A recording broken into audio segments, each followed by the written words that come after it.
he's proving his greatness in all things, big and small. He would always boast that he hung his slacks on a hanger better than anyone in the world. It was that, small and that large. So that same need, I think, that same complex that prompted him to bend an entire sport to his will in 1962 as a 25-year-old when he scored 100 points in a game and averaged 50, transforms across the decades. I wanted to bring that night back to life vividly, and it was hard to do because what I realized is, though this is kind of the statistical Everest of American sports, basketball fans talk about the triple-double. Well, this is the only single triple in NBA history. No one knew really anything about it. There were no television cameras there. There were only 2 still photographers there. One from the local Harrisburg, Pennsylvania newspaper, who had gone to Hershey, Pennsylvania, where the game was played. But he left after the first quarter. But I think to score 100 points in a game, you have to not only want to do it, you have to, on a deeper level, need to do it.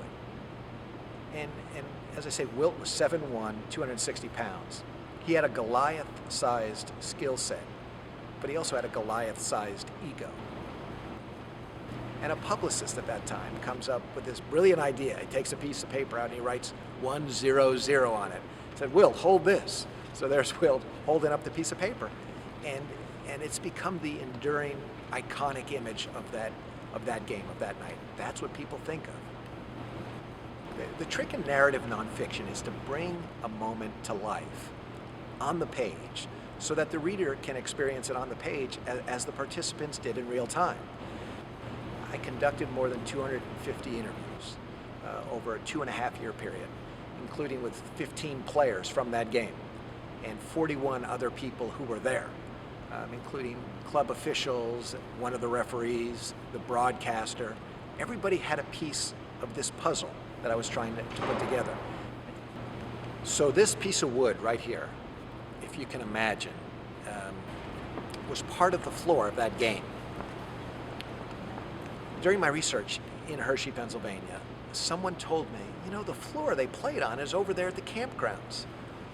I said, really? So wanting to actually see it, I went over to the Hershey High Meadow campground and was escorted to the second floor, a loft in a barn.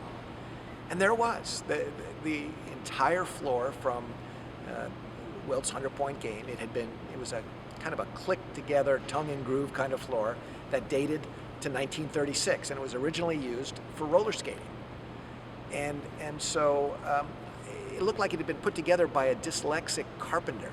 I mean, part of the free throw line was here and there, and part of the joy in research is in touching things, the tactile sense of being a part of the story you're writing. And so I walked around the floor and just imagined the game, and then I left. And I was outside the barn walking to my car, and somebody says, "Hey," and I look back, and he said, "Here," and he hands this to me. I said, "What is that?" He said, "Well, that's part of the floor. You look like you were interested in it." I felt like he desecrated it. I said, "You should put this back." And he said, "Well, I'll just throw it out now."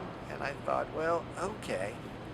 And they say if you go to a Civil War battlefield and you put your ear to the ground, you can hear the cannons, Gettysburg or Shiloh. And so I look at this thing and kind of listen to it, and I can hear the dipper, the huff and puff as he's running the floor in transition. And if you look at it, it kind of looks like it's sunk with the Edmund Fitzgerald. It looks like it's been, or maybe been in a vat of Hershey's chocolate for the last half century. But if you scratch away at some of it, you get to the lighter wood, to that moment when this floor lived and when that 100-point game lived. And that was my quest, to get to that moment where it was all alive. It was one of the great statistical outputs in sports history. I mean, it's up there with Joe DiMaggio's 56-game hitting streak, and I suppose there are other big numbers out there. But 100 points, I mean, think about what 100 suggests in our culture. It's a perfect score on a test. It's a century. it's perfection. It's not that he scored 98 or 102, although it's worth noting that he did get called for defensive goaltending twice in that game. So you could argue that he really scored 104 points. But it's 100. It's 100. And it was sitting there on like a galleon sunken on the ocean floor. And I went after it because I thought it mattered. And my book, Wilt 1962, became really a story about America beyond mid-century. But, you know, it's been 13 years now since he died. And I think all of that should dissipate like smoke. And we should see him for what he was, the single most transformative figure in the history of professional basketball.